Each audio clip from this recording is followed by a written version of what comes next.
રાજકોટથી જે ઘટના સામે આવેલી છે કે જ્યાં જાનૈયાઓ બેઠા છે, વર અને કન્યા પક્ષ બેઠા છે, પરંતુ આયોજકો જ ફરાર છે। સમૂહ લગ્નનું આયોજન કરવામાં આવ્યું હતું અને જેમાં આયોજકો રફુ ચક્કર થયા છે। સર્વજ્ઞાતીય સમૂહ લગ્નનું આયોજન કરવામાં આવ્યું હતું। સંવાદદાતા દિવેશ પણ ત્યાંથી જોડાયેલા છે। સમૂહ લગ્નમાં આયોજકો ફરાર થતા લગ્ન અટકી પડ્યા છે। લોકોની આબરૂ ગઈ છે। વર અને કન્યા પક્ષ રડી રહ્યા છે કે આ થઈ શું ગયું છે, મીંઢોળ બંધાઈ ગયા છે અને તેવામાં લગ્ન અટકી પડ્યા છે। વરરાજા બહુ જનૈયાઓ 5 વાગ્યાથી આવીને બેઠા છે અને આ તરફ આયોજકો ક્યાંય જોવા નથી મળી રહ્યા। આયોજકો દ્વારા બંને પક્ષ તરફથી પૈસા પણ લેવામાં આવ્યા હતા, દાતાઓના પૈસા લઈ લીધા છે અને હવે આયોજકો ફરાર થઈ ગયા છે। કોઈ સંપર્ક આયોજકોનો નથી થઈ રહ્યો। બીજી તરફ જાનૈયાઓ પણ બેઠા છે, કોઈ પણ પ્રકારની વ્યવસ્થા પણ નથી કરવામાં આવી। આયોજકોની વાત કરીએ, કોણ કોણ આયોજકો હતા તો દીપક હિરાણી જે આયોજકોના નામ સામે આવ્યા છે તે આપણે જણાવીએ કે જેમાં ચંદ્રેશ છત્રોલા આયોજક હતા અને આયોજકો અત્યારે ફરાર છે। દીપક હિરાણી જે આયોજક હતા પરંતુ આયોજકો ક્યાંય જોવા નથી મળી રહ્યા। ઋષિવંશી ગ્રુપે આ સમૂહ લગ્નનું આયોજન કર્યું હતું। દિલીપ ગોહિલ પણ આયોજકોનું નામ છે અને આ તરફ જે નામ સામે આવી રહ્યા છે આયોજકોનો સંપર્ક પણ કરવામાં આવી રહ્યો છે, પરંતુ આયોજકો નથી સંપર્ક કરી રહ્યા કે પછી સ્થળ ઉપર પણ આયોજકો નથી જોવા મળી રહ્યા। હાલ તો પોલીસ પણ સ્થળ ઉપર પહોંચી છે, તપાસ કરવામાં આવી રહી છે। ઋષિવંશી ગ્રુપે આયોજન કર્યું હતું। આજે લગ્નનો દિવસ હતો ત્યારે સંવાદદાતા દિવ્યેશ જોડાયેલા છે આપણી સાથે। દિવ્યેશ, લોકોની આબરૂ કાઢી છે આયોજકોએ, આયોજકો ક્યાં છે, કઈ સંપર્ક થઈ શક્યો છે ખરા? સીધા દ્રશ્યો ત્યાંના બતાવજો અને લોકો સાથે ખાસ વાતચીત કરશો।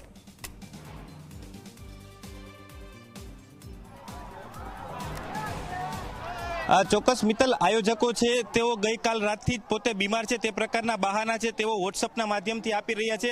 ત્યારે હું તમને દ્રશ્ય બતાવીશ કે લોકોમાં ખૂબ જ નારાજગી છે તે જોવા મળી રહી છે। અહીં જે સમૂહ લગ્નમાં જે ખુરશીઓ અને ગાદલા મૂકવામાં આવ્યા હતા તેઓ પણ જાનૈયાઓ છે તે અત્યારે લઈને જઈ રહ્યા છે, કેમ કે લોકોએ 40,000 થી 50,000 રૂપિયા લગ્ન માટે ભર્યા છે। કેટલાયની પરિસ્થિતિ નહોતી, વ્યાજે રૂપિયા લઈને તેઓ લગ્ન માટે અહીં પહોંચ્યા હતા, પરંતુ જ્યારે સવારે 5 વાગે અહીં પહોંચે ત્યારે અહીં પાણીની પણ વ્યવસ્થા નથી, એટલે લોકોમાં ખૂબ જ નારાજગી જોવા મળી રહી છે। મારી સાથે ગોરદા છે। અદા, તમે અહીં વિધિ કરાવવા માટે આવ્યા છો, આવ્યા ત્યારે શું પરિસ્થિતિ હતી? આયોજકોનો શું કોન્ટેક્ટ થયો છે કે નહીં? આયોજકનો કોઈ જાતનો કોન્ટેક્ટ થયો નથી। અમે સવારે આવ્યા ત્યારના આમ નામ છે, નથી કોઈને પાણી પીવાની વ્યવસ્થા કરી દીધી, નથી ચાની વ્યવસ્થા કરી દીધી। પણ અમે અત્યારે 28 ભૂદેવો આવ્યા છીએ અને 28 ભૂદેવો વગર દક્ષિણાએ અત્યારે વર કન્યાને પહેરાવવા તૈયાર છે, મેરેજ વિધિ કરવા તૈયાર છીએ। અમને જે દક્ષિણા આયોજક તરફથી મળવાની હતી એ મળી નથી, છતાં બી અમે જેટલા છોકરાવાળા અને છોકરીવાળા અમને કહેશે કે આના તમે વિધિ કરી દો તો વગર દક્ષિણાએ અમે બધા ભૂદેવો લગ્ન વિધિ કરવા માટે તૈયાર જ છીએ। પણ જો એ કહેતો અત્યારે તમે જોવો છો મોસ્ટ વયા ગયા છે, પણ હજી કોઈને કરવું હોય તો અમે વગર દક્ષિણાએ કરવા માટે તૈયાર છીએ। અમે અમારી ભૂદેવની ઓલી ભૂલશું નહીં। અદા, જે વરરાજાઓ છે તેઓએ હાથમાં મીંઢોળ બાંધી લીધું છે, તે લોકોનું કહેવું છે કે હવે અમે આ સ્થળ છે તે છોડી શકી તેમ નથી। તો એ લોકો માટે અમે તૈયાર જ છીએ। એમ કહીએ કન્યાવાળા ને વરપક્ષવાળા કે અમને વિધિ કરાવી દો તો અમારો એકય ભૂદેવ 1 રૂપિયો પણ દક્ષિણા નહીં લે, પણ પૂરેપૂરી વિધિ કરાવવા માટે તૈયાર છે। પણ જો ઈ વર અને કન્યા જો અહીં આવીને અમને કે અમારી વિધિ કરાવો તો, બાકી નહીં। આ મોટી વાત કહેવાય કે જે અહીં ભૂદેવો છે તેના દ્વારા પોતાની જે પ્રામાણિકતા છે બતાવવામાં આવી છે કે તેઓ 28 દંપતી છે તેના લગ્ન બિલકુલ દિવ્યેશ, આપ જોડાયેલા રહેશો તો રાજકોટના મેયર આપણી સાથે નૈનાબેન જોડાઈ ચૂક્યા છે। નૈનાબેન, ઝી 24 કલાકમાં આપનું સ્વાગત છે। એક આયોજન કરવામાં આવ્યું હતું સમૂહ લગ્નનું, પરંતુ તેમાં આયોજકો જ ફરાર છે। આપે આ ઘટના જાણી હશે કે જ્યાં વર અને કન્યા પક્ષના લોકો રચડી પડ્યા છે। ઋષિવંશી સેવા સમાજ દ્વારા આજે 28 દંપતીને સમૂહ લગ્નનું જયારે આયોજન કરેલું હતું તો રાજકોટના પ્રથમ નાગરિક તરીકે મને આમંત્રણ આપેલું, તો આમંત્રણને માન આપી ત્યાં હું ગઈ તો ચિત્ર કંઈક અલગ જોવા મળેલું।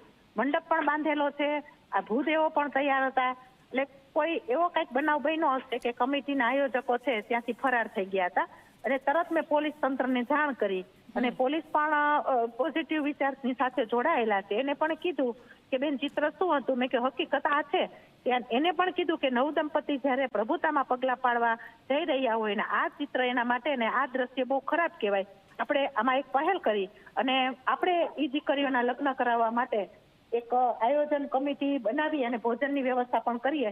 અત્યારે પોલીસ તંત્ર પણ આ આયોજનની અંદર સંકળાયેલું છે.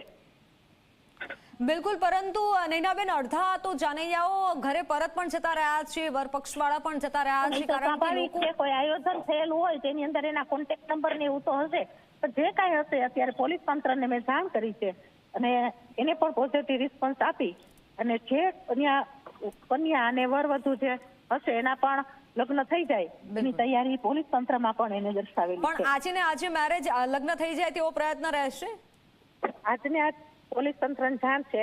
અત્યારે સાહેબ પણ આયોજનની અંદર પડેલા હશે એટલે એ પણ મારો ફોન નથી ઉપાડતા, એટલે કવરેજ સતત ફોનની અંદર ચર્ચા કરતા હોય એ સ્વાભાવિક છે.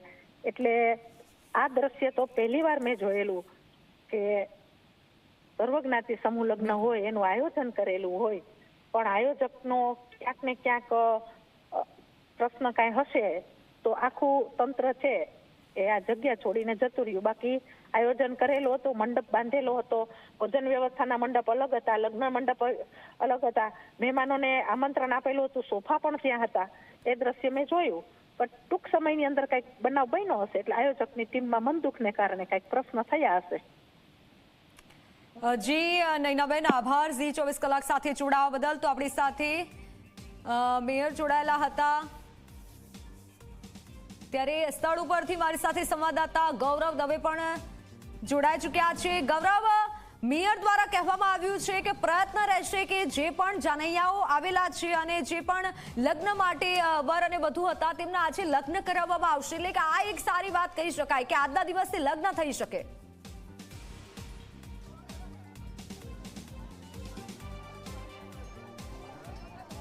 મિત્તલ, સર્વજ્ઞાતિ જે સમૂહ લગ્નના આયોજકો છે તે જે ફરાર છે તે થઈ ચૂક્યા છે અને હવે આપને દ્રશ્યો છે તે બતાવવાનો પ્રયાસ કરીશું કે જે જાનૈયાઓ હતા કે જે જાનો હતી તે લીલા તોરણે પરત છે તે ફરી રહી છે. અત્યાર સુધીમાં 60% જેટલી જે જાનો હતી તે લીલા તોરણે પરત છે તે ફરી ચૂકી છે.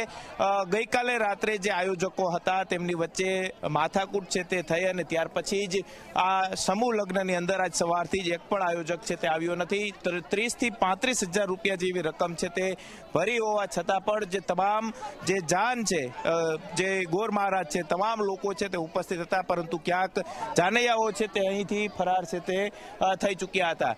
મોટા ભાગના જે લોકો છે તે અત્યારે અહીં બેઠા છે, તેઓ જાન છે તે પરત છે તે ફરી રહી છે. આપણે અન્ય લોકો સાથે પણ વાત કરવાનો પ્રયાસ કરીશું. દાદા, જાન પરત ફરી છે? અમારે ઘરે દીકરીના લગ્ન ઘરે ફેરા ફેરવી છે. અહીંયા અમારા પૈસા અમે વ્યાજે લઈને આવ્યા હતા, વ્યાજના પૈસા લઈને પૈસા દીકરીના ભર્યા અને આ લોકો અમારી ઉપર 28 દીકરીઓનો ફ્રોડ કરીને વયા ગયા. સવારના 6 વાગ્યાના બેઠા છે. અમે ઘરેથી ચા બનાવીને લેવાની, ઘરે ચા અહીં પીધી છે. અહીં કોઈ પણ જાતની વ્યવસ્થા નથી માઇક માર્યા કે નથી કાંઈ સ્ટેજ સળગાવ્યા કે નથી રસોડાની કોઈ વ્યવસ્થા. અને આ લોકોએ અમારા આપણી સાથે વશરામભાઈ સાગઠિયા જોડાઈ ચૂક્યા છે. વશરામભાઈ, ઝી 24 કલાકમાં આપનું સ્વાગત છે. રાજકોટમાં ખૂબ દુઃખદ બાબત બની છે કે જ્યાં લીલા તોરણે જાન પરત ફરી રહી છે, આયોજકો ફરાર છે. આપનું શું કહેવું છે, પ્રતિક્રિયા આપની? મિત્તલબેન, પ્રતિક્રિયા આમાં ના હોય. અમારી એક નાગરિક તરીકેની, રાજકોટના રહેવાસી તરીકેની ફરજ છે એને મદદ કરવા. હું અને મારી ટીમ સાથે અમે ખબર પડેલી નીકળ્યા છીએ અને ત્યાં જઈને જો શક્ય છે તો જાનોને રોકી અને એના બધી વ્યવસ્થા કરવા માટે મેં મદદ કરશું બેન.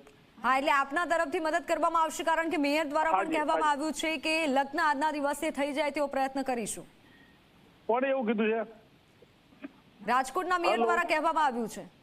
હા, તો હું બી સ્થળ ઉપર જ જઈ રહ્યો છું બેન. આપના એન્કર સાથે મારા વાત થઈ, હું ત્યાં જાવ જ છું. બરાબર, હું ત્યાં જવા માટે નીકળી ગયો છું ઓલરેડી ફરીથી.